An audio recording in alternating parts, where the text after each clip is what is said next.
humans, welcome back. This is the complete Figma Draw crash course. I'm so excited about this one. There is so much that I'm just dying to tell you. So let's just get started. Alright, now that we have opened up Figma, we're just going to go over to the top, click on create, and this is in the draft section. We're going to click on Figma design file, and I know what you're thinking. Where is Figma Draw mode? Figma Draw is an integrated mode inside of Figma design, which is a genius move, by the way. So with that said, let's just switch to Figma dev mode. If you go to the bottom of your screen, you will see this draw. You're just going to click on it and boom, we are inside of Figma Draw. Everything that we used to do previously in Figma design mode is slightly different here, including the main color, which is teal compared to the plain blue we had when we were using Figma design mode. And you will see this change happen even more when you switch to Figma dev mode, where everything just converts to green. I have to use a lot of Figma dev mode, by the way, but we haven't done that yet, and we will at some point. But until that happens, let's talk about Figma Draw. So without wasting a lot of your time, let's start talking about the tools in Figma Draw, what we have, what we don't have, what's new, what's old. Let's just get into it. Alright, so the first tool that you see is obviously the cursor tool. You can change it to the hand tool to move things around, or you can change it to the scale tool to scale things, but we'll talk about this when we actually have elements on the screen to talk about. The first tool that we want to talk about immediately is the pen tool. This is actually quite similar to the pen tool that we had before, but it's not, because the entire way in which the icon looks is slightly different. So that's that. This is the pen tool. And one of the things that I just love about the pen tool now is that you don't have to physically enter numbers anymore. There's a slider to change numbers, which is nice, because when we had to enter numbers before, it used to be a struggle, you guys. So I'm so happy that I don't have to touch my number pad anymore. You can just slide this around, make it a huge number like 38, and you can just make anything you want. The vector, or this white and blue line that you see, is actually what's making this illustration a reality, but this slider that we just clicked on is what gives it its thickness, which is currently black right now. Alright, with that said, I'm drawing a really weird shape. Honestly, I don't even know what I'm drawing, so don't sue me about it, but let's just talk about all of the tools that Figma has for its pen tools. So starting off, you have the tools on your right. Let's start with the stroke tools, because these are the most important. You can change the color, and this can be a color, or this can be a gradient, which can be linear or any of these other gradient types, which I encourage you to try on your own. You can also add a tiling effect for your strokes, or you can add an image or a video as a background, but those are just some of the ways in which you can change the texture of the stroke. Then you also have the ability to make this thinner or thicker after you've drawn the actual design itself. You can also choose the positioning of your stroke in relation to the vector. So let me just clarify what I just said. This blue and white line with the circles and the squares and everything is the vector, but the red thickness that you see is the stroke that I'm talking about. So you can choose whether this red appears completely outside of the blue and white line, which is our vector, using the position outside button. You can position it in the center with relation to the vector by using 50-50 position center button, or you can just position it inside using the position inside button, and this does lead to some funny looking results, you guys. But when you are designing within a specific amount of space, meaning you can only have elements inside of this exact shape, position inside actually works really, really well. The next tool is the one which changes the way your edges look, and it has some really, really fancy names. Now I'm just drawing a line at the top and then making it go all the way to the side. This is our line, and now we have a complete edge for us to work with. This is the first kind of edge. This is a edgy edge which has an edge, and so it's called mitter, which is a fancy way of saying it's very, very edgy. The second kind of edge is this one. It's called bevel, and it basically has these two different lines that cross, and then a triangle is made at their very edge, and this is basically bevel. And then you also have the rounded version, which is just called round, where everything is completely rounded off. But to the newbies here, bevel is when you have this edgy edge, and mitter is when you have this pointy edge. And then you also have these end caps, which I want to talk about them so much, you guys. This is an end cap. So let me just clarify what I mean by that. This is our vector. This is exactly where our vector ends. And now you have the stroke ending exactly where the vector ends. When your stroke ends exactly where your vector ends, that's called a no end cap. But when your vector has already ended and stroke ends after a little bit of space, so the stroke gives it a little bit of padding, that's called end cap square. So this adds a square to the end of your vector. So this is where the vector ended, but they've officially added a square to end it all. And then if the square was changed to a circle, then you would have these rounded end caps, which is a very, very pretty look, by the way. So these are the three kinds of edges that you can have at the end of a vector. You can also change the way these strokes are. So you can change this stroke from basics. For example, you can change it from a solid to a dashed stroke, and then you can decide how much dash you're going to give it. Whatever amount of dash you give it, an equal amount of gap is automatically going to be chosen for you. So you can't change it in terms of dashed. You can also change the way the dash is capped, which is similar to the way the vectors were capped. So it can end exactly where the dash ended, which is this, or you can end it with square heads, which is this, so it takes a little bit more space, or you can end it with circles, so it's rounded off now. You can also change the end points to round, squared, or you can also do a couple of fun ones, which are none. So this basically gives you a square, by the way. You can also have a line arrow, which ends both your sides into actual arrows. You can also choose a triangle arrow, which is going to end all of your arrows in triangles. You can choose reverse triangle, which is going to do exactly that. You can do circle arrows for the endings, or you can do diamond arrows for the endings. All of these are super fun. I believe this is going to be very helpful when you're doing flowcharts and stuff.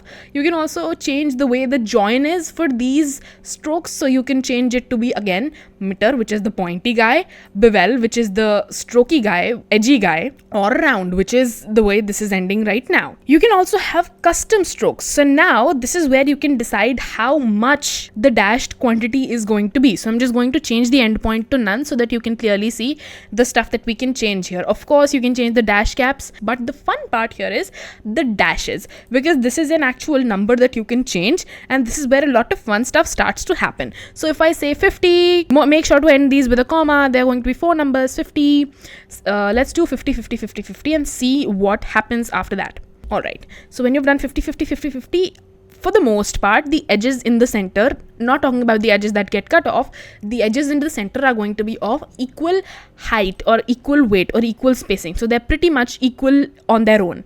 But when you start to change these numbers, let's do a 70, 50, and I'm just trying to experiment with these things around here, 78, and then let's do 120. So now that we have made these elements non-similar, now that the spacing is very, very different between numbers like 50 and 120, this is not as regular as it used to be. This is much, much different. You can experiment around with these custom dashes a lot, and it can lead to some really interesting results. Next, let's talk about these dynamic stroke settings, you guys. I love these. Can I just say that this is the best feature Figma has ever given us. Thank you, Figma gods. I love you so much. You can change the frequency, which is basically the squiggliness. Check it out. This is how you can increase and decrease the frequency. And by the way, you also have these really fancy sliders to be able to do that. How awesome is that? I think this is going to be really useful when you're actually making rectangles and art and very, very specific illustration sets. You can also increase the wiggle, which is exactly what it sounds. This is the wiggle.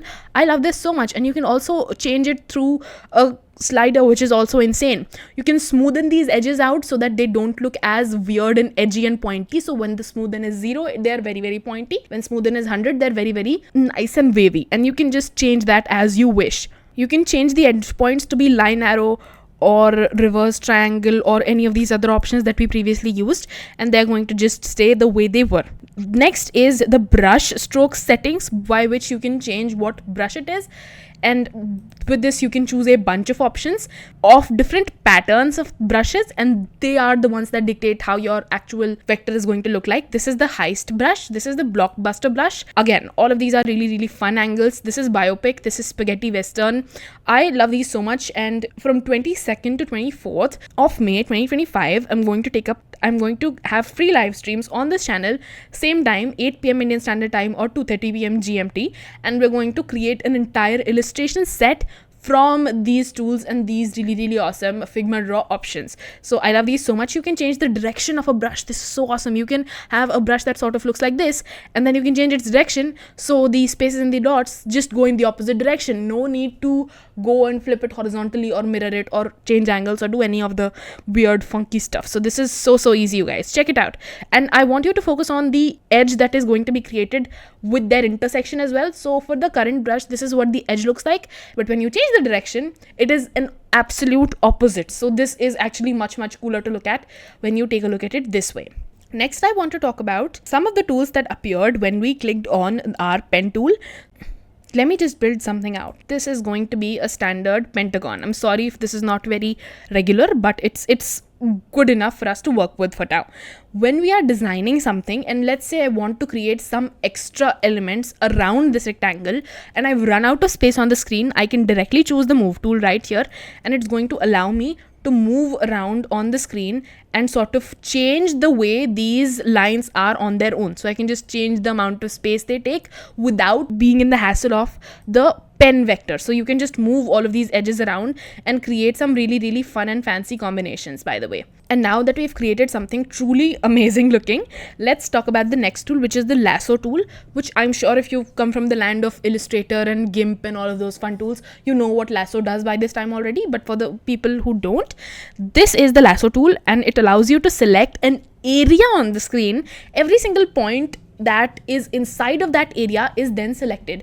So for example, I'm creating a lasso shape that's of this size, and every single point and every single line that was inside of that lasso is now selected, and it's now blue.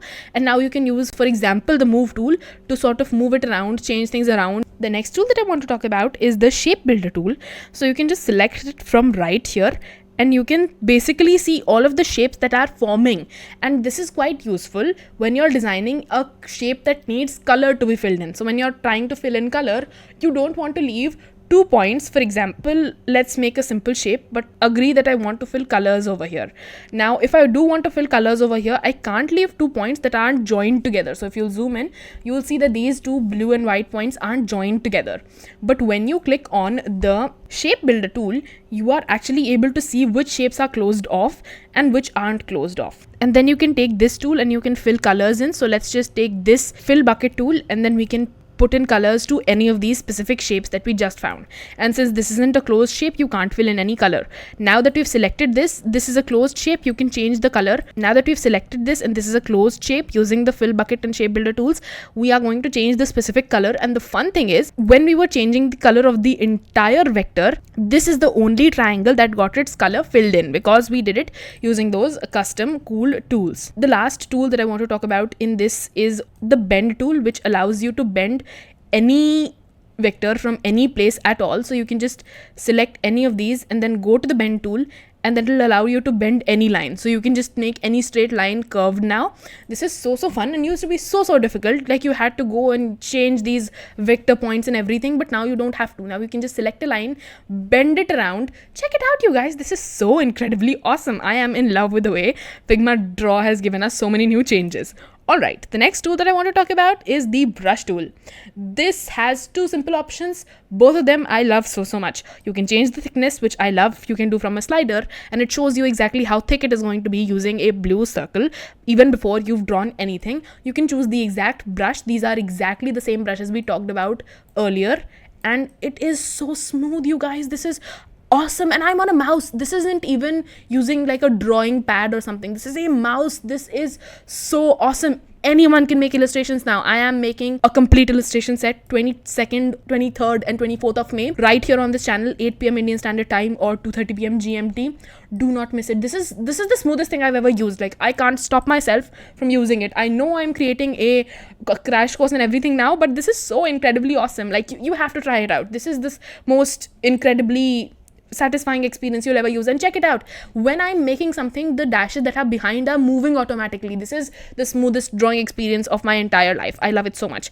And the fun thing with this now is you can create a simple line and you can choose to give it the exact same brush stroke that you had for something like this. So if you want to change any simple line to the way this brush was, you can just take the brush, this is called slasher, go over here and follow the steps that I followed just now, and this is going to be changed to slasher as well. Boom, you can change simple lines to the same exact brush style. This is the favorite thing that has ever happened in Figma for me. Absolutely loving this all the way. Next tool I want to talk about is the good old pencil tool. This used to be our friend in the olden days of Figma, when Figma Draw wasn't a thing and when all of the cool tools that I'm talking about weren't a thing. I made my first font using this pencil tool, so I'll forever be grateful to it.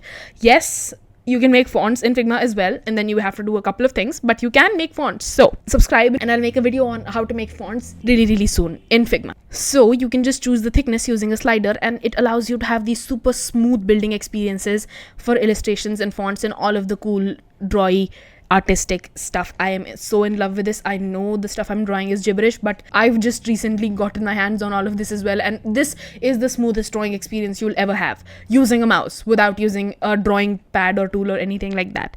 The next thing that I want to talk about is the good old frame tool. This is something that we've already seen in the world's easiest Figma design crash course that we just did, so it's linked over here in the cards. Click on it if you don't yet know what this is. You can make a component out of it, or you can create it as a mask. You can do the same thing for all of these different shapes, which are square, circle, polygon, star, etc. You can add a stroke, and here's where things get interesting. This is exactly why I opened these shapes up. You can add a stroke for the outer border, and then you can change it to a brushed stroke, so you can create a perfect circle and then change its outer borders to a perfect brush like this. This makes making things like comics so easy. And because we have a custom brush now, this looks much more hand drawn and much more cool, and you can choose the style. Rom-com is also a style, and it looks so awesome. This is very incredible, and this rom-com brush gives it a sort of CC logo that we saw in, I don't know, some movie TV show logo. I think there was a CC logo that sort of looked like this. Please, editor, remind everyone if I'm forgetting what was the logo. I don't remember honestly, you guys, but this brush system is insane in its own way. This is the melodrama brush. I'm in love with melodrama, and I'm in love with this brush. This is so awesome. This is incredible, and I'll never stop being grateful to the Figma gods for this change. You can actually change the color, and you can make it the same exact color if you want things to be more discreet, but you can also make it not discreet and make something like this, which is very hand-drawn, very fun. I think with these hand-drawn brushes, Figma has taken a solid competitor along with the Canva, Illustrator, Adobe saga. Figma has taken a new competitor which used to be Draw, which we have a complete crash course for quick mood boarding and stuff, and now all the needs I had to go to Draw are forever gone because the hand-drawn look and feel is back inside of Figma. With that said, I changed the color in excitement to red for the backgrounds. Shouldn't have done that, but now you know how to change background colors as well. Let's bring this back up to an F2, a solid gray shade. The reason we use grays for these backgrounds and not solid black or white is because when you have something like a UI design or an illustration where something needs to be white very specifically, and more often than not you need to use exactly white or exactly black as opposed to grays, it is easier to see both black and white on a gray. You can use your standard text tools and just do all of the stuff that we used to do previously. But with that said, let's say I'm writing out my name here using this standard text tool. I'm trying something new, you guys. Just type out your name, and this is a super fun hand-drawn activity. Add a stroke to that text, and then you can go over to these tools, choose custom brush, and then you can have a very hand-drawn look and feel to your own text. So you can just change this text to a very hand-drawn look and feel, and as long as you can keep the colors same, which I feel like is a prerequisite, I think you should get some really interesting hand-drawn results. This removes the need to have Draw for me and Illustrator and Canva and all of these other tools. Figma is my only one to love now. This is so awesome. You can just have these hand-drawn texts and everything else that you could possibly dream of. Change the directions, have it be more edgy, less edgy. Look at this. You can change how edgy this is by changing the stroke, and if you want to make it more edgy, you can just reduce the thickness of the text itself, and then you can increase the edge and it'll be exactly the same. So this just looks awesome. This is incredible. You can do this for images, you can do this for shapes, so you can have this for image borders as well, shapes borders as well, and text borders as well, and everything that was previously hand-drawn is going to be so much more fun. This is the Figma advanced tools using which you You can have other assets, plugins and widgets, recent tools which you've recently used. You can have a couple of image editing tools, design tools. All of these are just super duper fun tools that are a blast, but they're majorly covered in the Figma AI tools video, which is coming out in a couple of days. And if it's already out, it'll be up here in the cards. So if you want to see all of these tools, which are basically AI driven and in current AI beta, you can just see that video as well. If it hasn't released yet, subscribe to the channel. It's coming out in the next week, so that's going to be fun as well. This has been the complete Figma Draw crash course. We've talked about all of the awesome tools that Figma Draw now offers us. With that said, before I leave you, I want to make something that's actually more substantial than random squiggles. So I'm just going to try and draw an alien today. So I'm just using the brush tool and drawing a simple weird body. I'm making a complete aliens illustration set from 22nd to 24th May 2025. So if you're interested in that, make sure to subscribe to the channel. Click on the bell notifications button to receive notifications. I will come here live at 8 p.m. Indian Standard Time or 2:30 p.m. GMT to make those. So with that said, that is also happening. I'm just making two simple horns. My point with this video and my point with making this little alien monster guy is you can make so many super duper cool fun tools. I'm just moving this around over here, which you never could do before. And now you're just selecting all of these vectors together by just selecting them by pressing shift and selecting them individually, or just dragging your cursor across the screen. You can do a Control G to group them together, and you can double click on them to see the vector and then actually use the pen tool to join these vectors together. And now you can have an actual closed shape, which you can actually detect using this and then fill an actual color inside of this. You can change the color from here as well. I'm just going to do that exact same thing for its second horn. I am not sure why the horn for this guy is yellow, but I'm just really subscribed to that yellow horn now. So I'm just going to go ahead and change the horn color to yellow. As you can see right here, I tried to add a color, but it couldn't be added because the shape wasn't closed, which I would have found if I had used the shape builder tool, but I didn't, like an idiot. So I'm just going to join these two together because I don't see a dashed background. These aren't joined together. I'm just going to use the two of these, join them together, and now I have an actual closed shape which I can detect using the shape builder tool, add a color to it instantly. Let's change this back to the yellow that I'm really subscribed to for some weird reason. And then I'm going to use the move tool once again to select this circular guy, add a fill over here, change this to red. I know this is an alien and I'm drawing like a 5-year-old, but that is the magic of Figma. I can become a child again and we can still be happy. Let's just make sure all of the points are joined together and we have these really weird hands with the brush and the stroke and everything. I know this doesn't look really perfect. I promise from 22nd to 24th, I'm going to have much more improved drawing skills when it comes to making our own illustration set. But until that happens, this is actually a very cool system of creating very simple shapes. The goal with today's video is to show you just how easy it is to push the boundaries of what was possible in Figma before. So this isn't currently happening because the shape wasn't joined, but as soon as we joined it, it started making it on its own. You can also make really cool eyes and have some more eyes inside of it. And look at that, you guys, he's so lovely, so beautiful. I have no drawing skills at this point. So weird. I'm embarrassed personally because I can't draw a really nice sunset scene or something that's really awesome to look at. But the stuff that I can draw using this tool is incredible, and check it out. This is so awesome. You can just join these teeth together, and I'm pretty sure there's a more efficient way of doing this. But we're just making some closed shapes now, trying to join all of the teeth, making it all very well joined and white. Wow, I can't close shapes. This is weird. Let me just go and select this guy. I swear to God, there is a more efficient way of doing this. I'm just choosing to be lazy in the moment. But the cool thing with this is when you're drawing something, these tools don't get disabled, so you can switch anytime. Add a fill. You could also have used this one, but I just chose to be lazy today. You can change the stroke and the way in which it has been done using the brush tool. This is so awesome. This is the best brush. Heist is the brush I'm using for teeth. Gnarly like a monster's. Why am I so obsessed with making aliens, and why do I make all of my aliens so damn ugly? No one will ever know.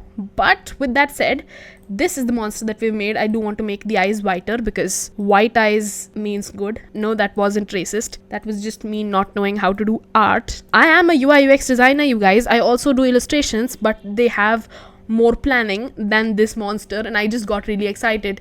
So I showed you how to make this gnarly alien. Actually, he looks super cute. Why did I not think of that before? He looks so awesome. While I'm saying that this eye is a little bit gray, we might have to change it to white. This looks cute. For some reason it does. It just does to my eyes. This is really, really pretty. Anyways, with that said, let's just go back, change the color of the mouth. And if you want to change these two different vectors, which are completely different, you can just group them together and then go over to the top, click on this button, and it's going to give you a whole entire circle of repeats. So this was a super duper awesome repeaty fun thing to do as well. You can use this for flowers and stuff, but you can also add a fill. You can group them together. You can also have a linear repeat, which repeats it in a line. You could also have a radial repeat, which repeats it in a circle. Look at this. This is an gnarly face circle flower thing, but whatever it is, it's quite beautiful.